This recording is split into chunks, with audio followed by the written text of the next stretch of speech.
I lived across the street for 20 years. And naturally, when they fixed up these buildings, we wanted to better ourselves. New furniture and all. So my wife said, let's move across the street. I was against it. But then, you know how it is. You always give in. When we first, the Italian people came here, as I said before, first was all Irish. Then the Italian people came in. And there was a lot of Jewish business around here. There was a little 5 and 10 cent store. There was a shoe store. All Jewish business around here. Mostly Jewish trade, you know. A dry goods store. Stands with the, like Orchard Street would be today. Yeah. There was push cards, you know. Push card. Was it crowded as Orchard Street? Oh, yeah. Oh, no, it wasn't crowded as Orchard Street, but we had this. Crowded. Well, no, but naturally, the neighborhood people would come down to shop. I never forget. Shopping, the push cards in the morning were on this side because there was no sun. In the afternoon, when the sun came on this side, the push cards shifted over to the other side. There was no sun. But there was a great business over here. You couldn't get a store over here. It was beautiful. Stores were, there wasn't a store empty. Every store on the block was taken. Every store, every basement was taken. Every store. Because you had the lemon dealers. At the time, we used to get lemons from Europe. Imported lemons from Europe. You don't get them today anymore. And they used to have lemon, oranges, all kinds of fruit. They used to have, there was 1, 2, 3, 4 different places of all that stuff around here. Import. Then I don't know what happened. They faded away when they got sort of a depression, like, you know, and people started to move out. Started to move, you know. Business started to close. But as far as the neighborhood here in Delancey Street and Orchard Street was all together, Jewish and Italians, they all worked together. I never remember a Christmas tree in my mother's house. I don't remember it. That's right, never I did. never remember a Christmas tree in my mother's house. We had a Christmas tree. Why? Well, as I said, they didn't go for it, the old folks. They didn't go for it. What they believed in was that at 12 o'clock at night, they went to church, they celebrated Mass, and after that, they came home. We had some sausage and things like that at the church, and the next day, we had a big dinner with the family. Our fathers and mothers, they were from a different world. They were different. They brought us up. As long as we ate and we were healthy, that's all that counted. They couldn't afford to send us to school. They didn't have that kind of money. So they had all to do to survive. And thank God that my mother and father, we all got, they reached to see us all get married and all settle up nice families, and that's it. My mother used to wash clothes by hand with the washboard. Scrub them, and then we had no stoves, no gas stove. We had a coal stove, which she used to heat up, put this big pot on top of it, put the Clorox, whatever you had, put it in there and boil your clothes and let them come white. You could just imagine 9 children with all these diapers and clothes and things like that. Our poor mothers worked. Your father, what he was doing, where he came from, what the town was and all that? My father came from Polizia in Sicily. And through town in Sicily, and when he was a little boy, about 6 or 7 years old, his mother had died, and his father remarried. And somehow or another, I don't know what happened, but he didn't want to stay there, and some men took him in. He had a farm, he had goats and things like that, and he would work for this man. As he grew up, he would work for this man. At 19 years old, he was coming to this country. This man didn't want him to come over here. This man wanted him to marry one of his daughters. This man had 3 daughters, no sons. And he says he would give him anything he wanted. But my father says, no, I'm going to America. They came away, he was about 19 years old. And around what year was that, like around? Well, I would say 1901, something like that. He started to work as a laborer. When he was 21 years old, he decided that he wanted to get married, and he went to my mother, and he married her. And he got married right here in the old St. Patrick's Church, the old cathedral. During the World War I, he wanted to work on ships. Yeah. And when they had him down a hull there, they were working on the ships way down. Half of the times they wouldn't even let them come up because they figured if these people come up, they would go away because they wouldn't want to work under those conditions. They kept them there for a week or so. They used to give them food and everything else, but after a week or so, they used to make them come up and go out. And he finally wanted to work for the New York Steam. And as he worked for the New York Steam, without an education, he had 100 people working for him. What was New York Steam? New York's team consists of Con Edison today. They took it over. I see. Con Edison. And what kind of, did he go into business or anything? I'd say about 8, 9, or 10 businesses, all in fruit and vegetables, and every one of them he put up, he lost money on them. He always didn't make out. But he kept trying, And day comes up, he says, I bought the grocery store downstairs. We were all furious. We don't want him to get into business. But he got into business.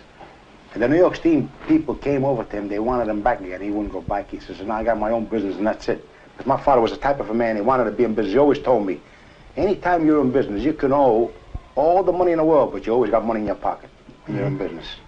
And you can always support, you know, a family. You got money. The bills, you paid them as they came along.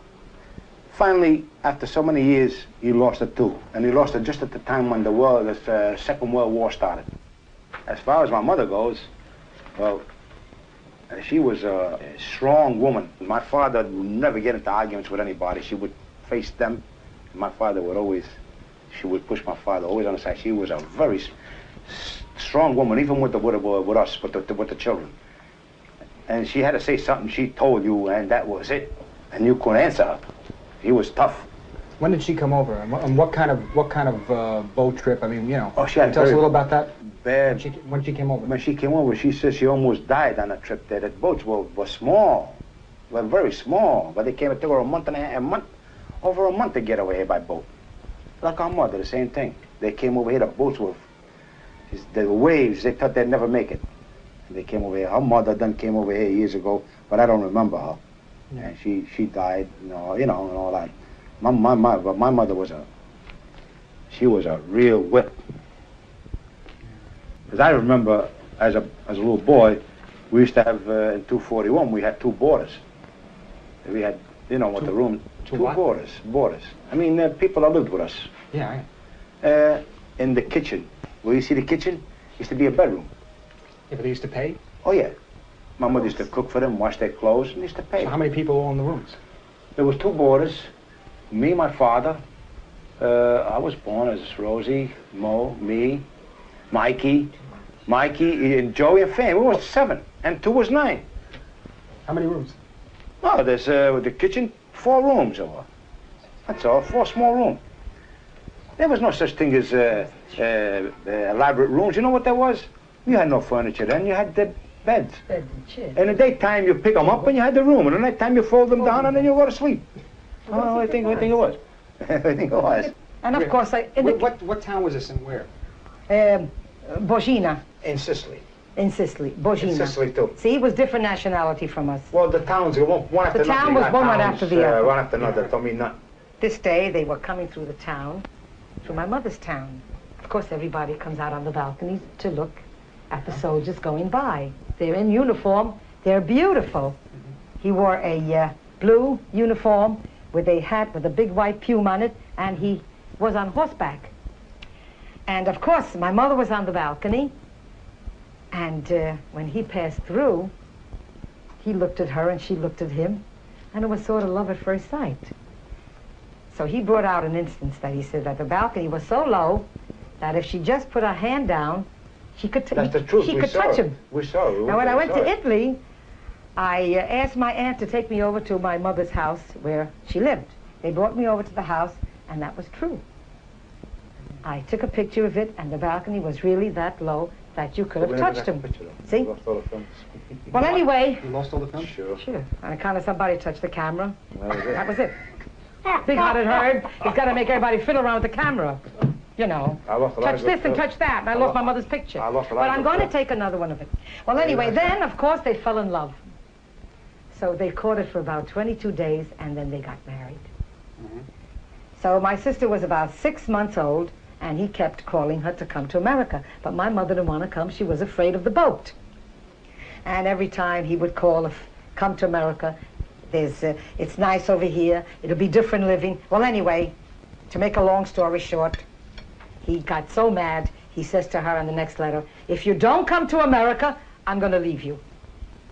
So she got on the next boat and came over. Yeah, but you said that...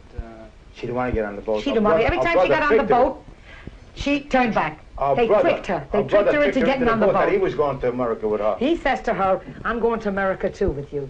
So he put her on the boat, and as she turned around for a second, he just faded out of sight. That's it. Well, she remained, my Yeah, uncle. Andrew, She became frantic. Naturally, it was too late. The boat had started out. But it took her about 30 days to come to America. Very bad trip. Very bad trip. And of course, they looked like peasants, you know. My little sister with the little kerchief on, and her, they really looked. Well, anyway, they came to America, and they went and lived, I think, on 3rd Street. Then they lived across the street. Mm-hmm. Then eventually, my aunt came. So naturally, there's no place to live. So you come and board with us. Mm-hmm. So they took my aunt in, my uncle, and her son. That's 3 plus So that's 9 3 kids. plus 9 children. You figure it. 3 plus 9 children? Plus Right. plus Plus two. my mother and father. 11. And 3 is 14. Well, that's so I told you. so my aunt occupied the bedroom. The kitchen was in the middle. And my mother, father, and the children were in the living 3 room. rooms, worse than us. 3 rooms. And don't forget, they used to have their babies at home, too.